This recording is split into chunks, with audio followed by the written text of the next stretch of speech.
Bonjour à toutes, bonjour à tous et bienvenue sur TV Vendée en ce lundi 23 septembre dans la matinale. J'espère que vous allez bien, que vous avez passé un bon week-end avec plein de moments de repos, de partage aussi en famille ou entre amis, malgré une météo un petit peu capricieuse apparemment vendredi et samedi matin. On y reviendra dans quelques instants. Salut également Antoine, toujours en régie bien sûr, notre réalisateur préféré qui démarre la semaine en pleine forme. Nous avons reçu il y a quelques instants Yann Fontenot, notre invité, qui est donc chargé de mission au sein de Hélice 85. Il est venu nous présenter l'association Hélice 85 et la fête de l'énergie qui aura lieu samedi prochain du côté de La Roche-sur-Yon. Interview à retrouver bien sûr sur tvvendée.fr. Et puis je vous rappelle que si vous souhaitez réagir à l'actualité du jour, le numéro du WhatsApp officiel est affiché juste en dessous. N'hésitez pas à nous envoyer donc un petit message avec votre nom et votre commune de résidence. On passe maintenant au titre de l'actualité du jour. Nous reviendrons sur la nomination au poste de ministre de l'Intérieur du sénateur vendéen Bruno Retailleau. C'est la première fois que celui qui fut président du Conseil général de la Vendée et président de la région Pays de la Loire intègre un gouvernement. Nous irons également à Talmont-Saint-Hilaire où l'AMFR a fait le choix de l'uniforme pour ses 150 élèves. C'est la première maison familiale rurale de France à le mettre en place, un choix des élèves et des parents. Et puis retour sur les rencontres du patrimoine et de la création qui ont lieu ce week-end à Luçon à l'occasion des Journées du patrimoine. C'est le rendez-vous des métiers d'art en Vendée et malgré la pluie, c'est une nouvelle fois un beau succès. En parlant de pluie, on passe maintenant à votre météo d'aujourd'hui avec de la pluie ce matin sur l'ensemble de la Vendée, même si les averses sont plutôt localisées dans les terres. Il fait 13-14 degrés. Pour l'après-midi, ça devrait s'améliorer un tout petit peu. Les averses seront plus localisées, mais la pluie sera toujours présente. Et pour cet après-midi, bien côté température, comptez 18-19 degrés. On passe maintenant aux marées aujourd'hui avec donc les marées du jour avec une pleine mer à 2h ce matin et également donc 20h30 basse mer pleine mer 8h02, je vais y arriver, on met dans le bon sens, pleine mer 8h02 et 20h30 basse mer donc à 2h et 15h30, coefficient de 94 à 86 et le passage du Gois lui sera au plus bas à 15h39 aujourd'hui. On fait le tour comme tous les matins des marchés du jour. 3 marchés ce matin, celui de la Chataignerée de 8h à midi, c'est place de la République. Le marché des Sables d'Olonne également de 8h à 13h dans les magnifiques halles centrales. Et puis dans le sud du département, le marché de Benay de 8h à midi, à place du Champ de Foire. On fait un petit point sur vos conditions de circulation ce matin.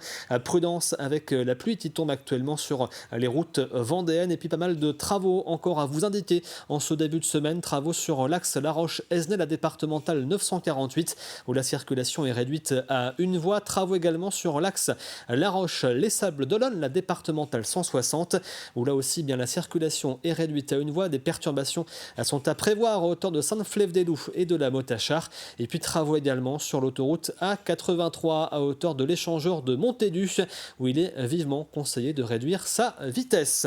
Et puis en ce 23 septembre, nous fêtons les Constants. Bonne fête donc à l'ensemble des Constants qui nous regardent ce matin sur TV Vendée. Et puis on a perdu également depuis hier 3 à 4 minutes de soleil par jour malheureusement, et puisque c'était l'équinoxe d'automne.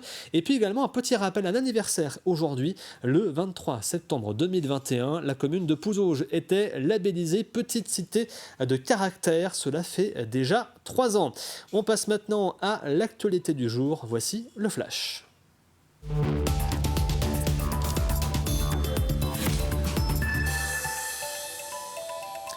Et on commence avec de la politique. Le gouvernement a enfin été nommé ce samedi après plusieurs semaines d'attente et de discussion. Et parmi les nouveaux ministres, un Vendéen, le sénateur Bruno Retailleau, chef de file des sénateurs LR, devient ministre de l'Intérieur. Il doit faire son entrée place Beauvau aujourd'hui lors de la passation de pouvoir avec son prédécesseur Gérald Darmanin. C'est le premier poste de ministre de Bruno Retailleau, lui qui fut président du Conseil général de la Vendée et président de la région Pays de la Loire. Bruno Retailleau devrait être remplacée au Sénat par sa suppléante Brigitte Hibert, l'actuelle maire de Moutier-sur-le-Lay et présidente de la communauté de communes Sud-Vendée Littoral. 2 enquêtes judiciaires sont en cours en Vendée. La première concerne le décès d'une femme de 42 ans à l'hôpital de Fontenay-le-Comte jeudi dernier. Elle a succombé à une blessure par balle. Elle était accompagnée par 2 hommes, un ami et son compagnon. Si le dernier a été mis hors de cause, l'ami en question a lui été mis en examen pour meurtre et placé en détention provisoire. Il aurait fait usage de son arme à la suite d'une dispute lors d'un trajet en voiture. Il a déjà été condamné par le passé. Et la deuxième enquête concerne la découverte du corps de Fabien Simoneau, âgé de 40 ans. Il était porté disparu depuis le 28 août après n'être pas rentré d'une promenade au foyer pour adultes handicapés de Luçon où il résidait. Son corps a été retrouvé par un agriculteur dans un champ à proximité. L'enquête doit permettre de déterminer les causes de sa mort. Et on revient également en quelques mots sur les forts intempéries que la Vendée a connus ce week-end, notamment vendredi et samedi. Les cumuls de pluie ont été importants avec 30 à 45 mm en quelques minutes sur le secteur de Montaigus qui a provoqué des inondations. La grêle était aussi présente et a notamment touché le sud du département. Les rues de Vix ont rapidement blanchi. La course de la Corniche, course à pied qui devait avoir lieu samedi à Saint-Hilaire-de-Rayé, a même dû être annulée pour des questions de sécurité, tout comme les événements prévus sur la journée de samedi du côté de Caval-Océane à Saint-Jean-de-Mont. C'est un sujet qui revient de plus en plus, le retour de l'uniforme dans les établissements scolaires. À Talmont-Saint-Hilaire, la maison familiale rurale vient de franchir le pas lors de la rentrée 2024. Tenue identique pour les 150 élèves, levée du drapeau et marseillaise font désormais partie du quotidien. C'est la première MFR de France à mettre en place l'uniforme, une demande des élèves et des parents, comme nous l'explique Louise Viadger. Chanter la Marseillaise en portant l'uniforme va devenir un rituel à la MFR de Talmont-Saint-Hilaire. En cette rentrée scolaire, chaque élève a reçu un paquetage avec 2 polos, 2 sweats et 3 t-shirts. L'établissement est la première maison familiale rurale en France à tester l'uniforme. Pour essentiellement des choses de très très pratiques, c'est-à-dire tous les matins on n'a pas besoin de se poser la question de comment on s'habille, et puis aussi pour gommer toutes les différences qu'il y avait entre les tenues pro que les jeunes avaient en fonction du type d'entreprise dans lequel ils sont, quoi.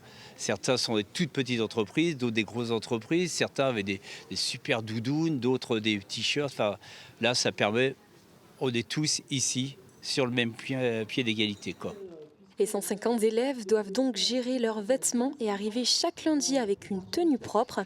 C'est aussi en début de semaine qu'un lever de drapeau sera effectué avec le chant de la Marseillaise. Loin d'être imposée, cette nouvelle mesure a fait l'unanimité auprès des parents et des élèves. Le choix de la maison est venu également des jeunes et pas du conseil d'administration ou des parents. C'est un vrai choix qui a été fait par les jeunes, en fait, d'avoir une tenue dont ils sont fiers. Et en plus qui pourra être pérennisée sur les 3 à 5 ans de présence qu'ils auront dans la maison. La commune de Talmont-Saint-Hilaire est la première du département à tester l'uniforme et la mairie finance cette expérimentation qui correspond aux valeurs portées par l'établissement. C'est vraiment un partenariat, une collaboration parce qu'on parle beaucoup de cohésion nationale, on parle beaucoup de repli sur soi, on parle beaucoup de cette société un peu fracturée. Et bien symboliquement, quand on est ici en MFR, on apprend la vie de famille, on apprend aussi à s'impliquer en société. Et c'est une manière symbolique de montrer qu'on fait cohésion nationale, qu'on fait nation. La municipalité est en discussion avec les autres établissements en vue de peut-être généraliser l'uniforme. Les étudiants ont fait leur rentrée au campus de l'université de Nantes à La Roche-sur-Yon et ils y ont retrouvé leur épicerie. Mayonnaise en 2 mots, c'est son nom. Elle est gérée par une association d'étudiants et de personnel de l'université. Elle organise régulièrement des distributions gratuites de différents produits de première nécessité pour aider les étudiants en difficulté. Ils y trouvent aussi des conseils alimentaires et des recettes pour éviter le gaspillage. Quand le lien est sorti, ça a été complet direct. Donc là, ce qu'on essaye de faire, c'est qu'il y a des personnes qui sont désistées. Donc on essaye donc dès qu'il y a des places qui se libèrent, d'en redonner d'autres. Mais là, c'est complet pour les 2 prochaines semaines aussi jusqu'au 26. En général, ça va être les produits, donc les pâtes, souvent les conserves, ce qui se conserve longtemps, ce qu'ils peuvent garder assez longtemps. Les produits surgelés, c'est vrai que c'est assez... ils en prennent, mais moins, parce que c'est vrai que pour un étudiant, c'est pas toujours facile d'avoir un congélateur. Et sinon, tout ce qui est globalement cher, la lessive, typiquement, les produits d'entretien, les produits d'hygiène. La Cavac vient d'inaugurer sa nouvelle usine Biofib Isolation à Sainte-Gemme-la-Plaine, un bâtiment de 8000 m². Elle est opérationnelle depuis le mois d'avril et produit des matériaux de construction biosourcés tels que le chanvre. Il y est transformé en isolant en y ajoutant d'autres produits. Ce site va permettre de répondre à une demande en constante augmentation. Cette usine est l'occasion pour nous d'augmenter nos capacités d'augmenter nos capacités de production et de pouvoir mieux répondre à la demande des matériaux biosourcés et en particulier matériaux biosourcés à base de chanvre avec des vertus sur le chanvre indéniables. Et d'autre part, il est important aussi, c'est dans l'ancrage territorial de la construction de ce bâtiment, on s'est attaché à faire travailler le maximum de partenaires locaux. 80% du chiffre d'affaires qui a contribué à la construction du bâtiment, les entreprises sont à moins de 50 km du chantier. À l'occasion des Journées du patrimoine ce week-end, les rencontres du patrimoine et de la création se sont déroulées pour la première fois dans les Jardins du Maine à Luçon. Elles avaient lieu auparavant au domaine de Chaligny. Ces rencontres existent depuis 2011 et sont devenues le rendez-vous des métiers d'art en Vendée. Artisans, créateurs, restaurateurs du patrimoine, artistes des jardins, éditeurs et producteurs locaux étaient au rendez-vous et le public a répondu présent malgré une météo capricieuse, comme l'a constaté Louise Viadger. Entrer dans le jardin du Maine à Luçon, c'est entrer dans une multitude d'univers. Plus de 30 métiers différents sont partagés avec passion par ces artisans lors des rencontres du patrimoine et de la création. Parmi eux, on retrouve un coiffeur bien original qui a posé sa laque et ses fleurs pour la première fois ici. Je récupère des fleurs et je les installe sur des têtes. Voilà, je crée des jardins suspendus, des refuges à papillons, des nids pour les oiseaux. Puisque c'est au-delà d'un stand, puisque je dis des textes, il y a de la musique, c'est un peu de poésie. Le week-end était ponctué de spectacles, de concerts ou encore d'initiations au métier manuel. Le but, mettre en avant l'artisanat auprès des visiteurs. Et malgré la pluie, le public était au rendez-vous. On voit les gens aller venir, les parapluies s'ouvrent et se ferment, peu importe. Je crois que l'essentiel, c'est effectivement ce que le regard nous apporte, que ce soit dans nos cœurs, et puis aussi ce que l'on transpose aussi à travers le créateur qui va vous exprimer ce qu'il fait, comment il le produit. Et vous êtes fatalement réceptifs, c'est tellement merveilleux, tellement beau. La communauté de communes a décidé d'innover pour cette 12e édition en l'organisant dans le Jardin du Maine. Ces rencontres du patrimoine et de la création sont très attendues par les exposants. Cette manifestation, on la souhaite récurrente parce qu'elle est importante pour eux. On y travaille beaucoup pour avoir des choses extrêmement qualitatives. L'Office de tourisme est extrêmement impliqué évidemment sur cet événement. Voilà, l'idée, c'est vraiment accueillir et faire découvrir des métiers qu'on ne trouve pas tout simplement au coin de nos rues. Enfin, voilà, ce sont des métiers d'exception pour beaucoup. Environ 4000 personnes étaient attendues à Luçon en ce week-end des Journées européennes du patrimoine. La Vendée accueillait la dernière manche du championnat de France de modélisme ce week-end. 3 jours de compétition qui se déroulaient à La Roche-sur-Yon à côté du parc des expositions. 72 pilotes de ces voitures en modèle réduit étaient présents. Un bel événement pour le Racing Club lyonnais. Pour le club, c'est déjà une mise en lumière du Racing Car lyonnais à l'échelle nationale. Alors pourquoi on ne l'a pas fait pendant 10 ans ? Parce que c'est une organisation tout à fait différente d'une course de ligue. C'est beaucoup plus lourd à organiser, 72 pilotes inscrits sur 3 jours. Concernant une course de ligue qui est sur une seule journée. Là, il faut qu'on prévoie tout un système de restauration, d'accueil des pilotes dans les stands, voire d'hébergement par rapport aux camping-cars ou aux caravanes. Donc au niveau de l'organisation, on est sur du beaucoup plus lourd. Il faut compter à peu près plus d'1 an de préparation. Et il faut remplir pas mal aussi de paperasse et être validé par la Fédération française des voitures radiocommandées, la FRC, pour être accepté d'organiser ce championnat de France. Voilà. On se tourne vers votre météo de la matinée maintenant et cette semaine s'annonce agitée avec un temps bien instable ce matin. Les averses succèdent notamment sur le littoral. Elles restent localisées dans les terres. Du côté des températures, à compter 12 degrés à Montaigu et La Châtaigneraie, 13 à La Roche-sur-Yon, 14 degrés à Fontenay-le-Comte, Challans, les Sables d'Olonne et la Tranche-sur-Mer et 15 degrés du côté de l'Île-Dieu. C'est la fin de ce flash et comme tous les lundis, on passe au journal des sports.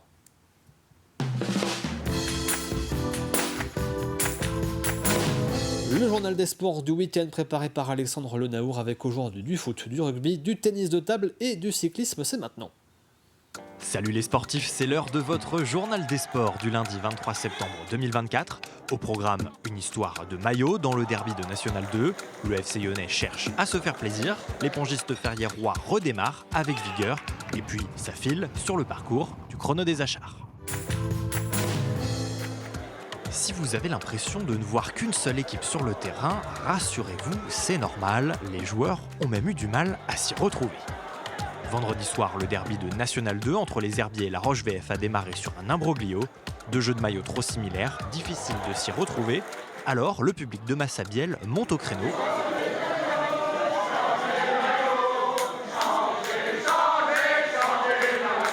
« 0-0 à la mi-temps entre les deux formations. Finalement, le VHF prête à son adversaire du soir un jeu de maillot bien plus distinctif.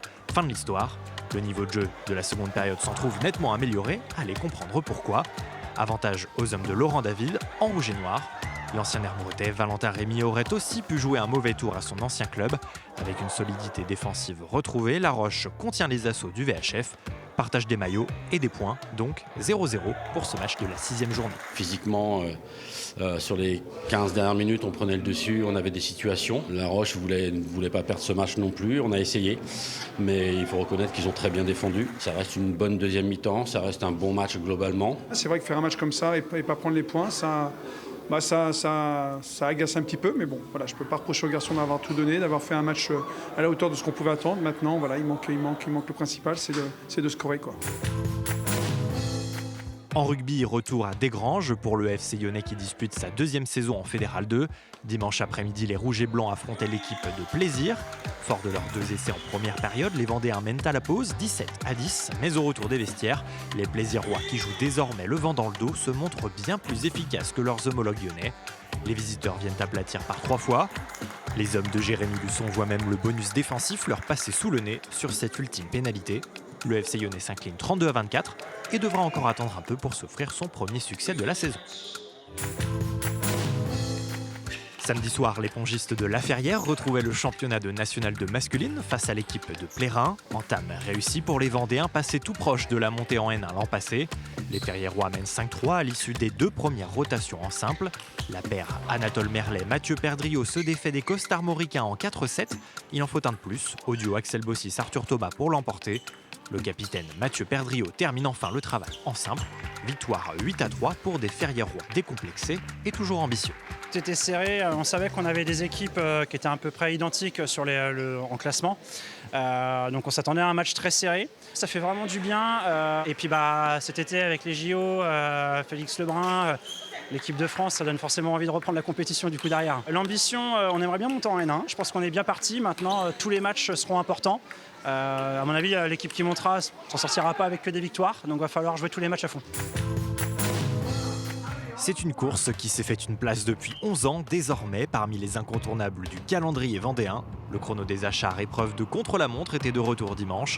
Départ et arrivée de la Motte Achard, 21 km 200 au menu.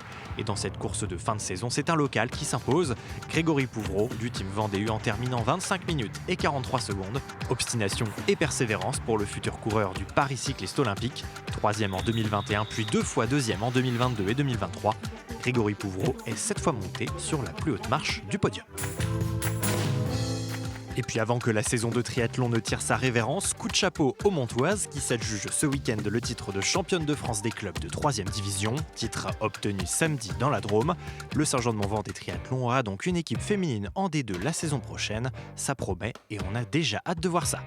Voilà, vous savez tout ou presque de l'actualité sportive du week-end, et puisque le sport ne s'arrête jamais sur TV Vendée, rendez-vous dès ce soir à 18h45 pour 85 chrono. Et merci Alexandre Lenaour pour ce journal des sports. On passe maintenant au plus de l'info du jour. Et le plus de l'info aujourd'hui est consacré aux heures civiques au collège qui doivent permettre de développer des actions collectives autour de la solidarité.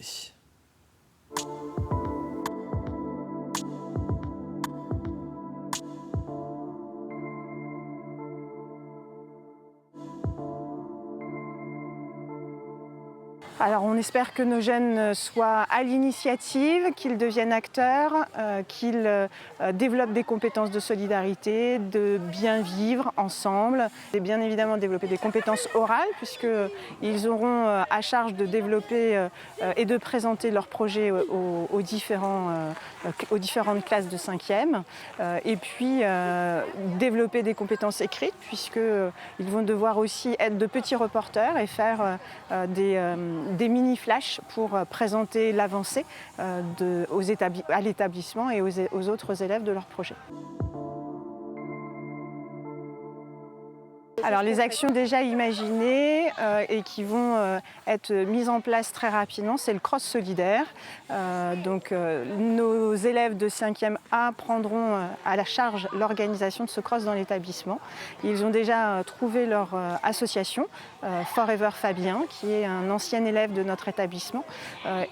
Tous les dons récoltés pour ce cross seront reversés à cette association. Il y a de multiples manières de faire du bien aux autres, ne serait-ce que de penser à son voisin, penser à sa voisine un peu plus âgée, un peu plus isolée, de penser aussi à aller aider à faire une course un moment de temps, d'aider quelqu'un à se déplacer et puis simplement peut-être des fois d'aller jouer avec l'un ou l'autre. Il y a tellement de possibilités de se donner et de prendre soin de son ami vendéen, de celui qu'on ne connaît pas encore obligatoirement. Il faut quelquefois simplement franchir le palier. Il faut simplement que nous prenions le temps, il faut simplement que nous trouvions les encadrants qui osent. Encore une fois, il est toujours plus facile de se préoccuper de soi-même que de s'occuper du global, mais je suis très optimiste.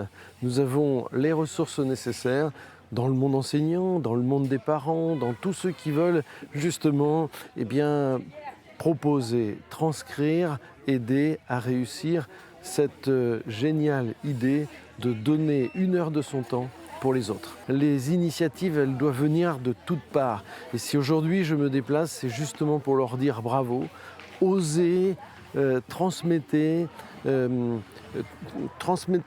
plus possible, j'ai envie de dire, comme un virus peut se transmettre lorsqu'on a connu la pandémie. Je souhaite que cette heure civique devienne un sujet pandémique.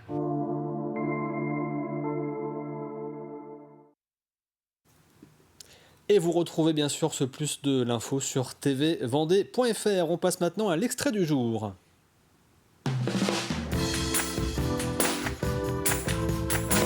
Et l'extrait, c'est l'émission Les Passionnés, présentée par Grégoire de Châtillon, qui nous parle aujourd'hui d'art persan. Regardez.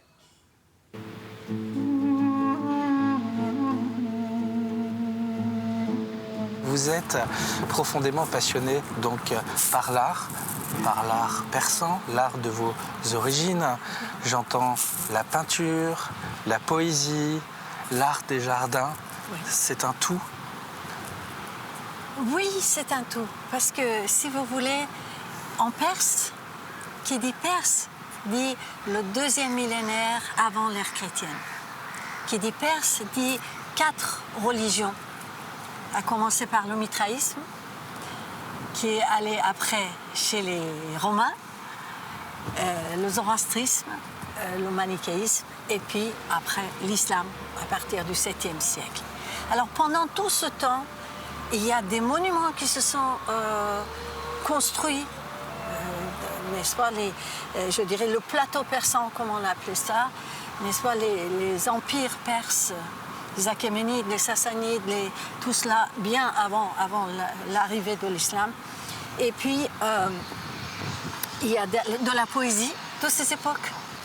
Il y a des textes de ces époques qui sont tous traduits en français. Et vous retrouvez cette émission aujourd'hui sur TV Vendée. On passe maintenant au jeu de la matinale.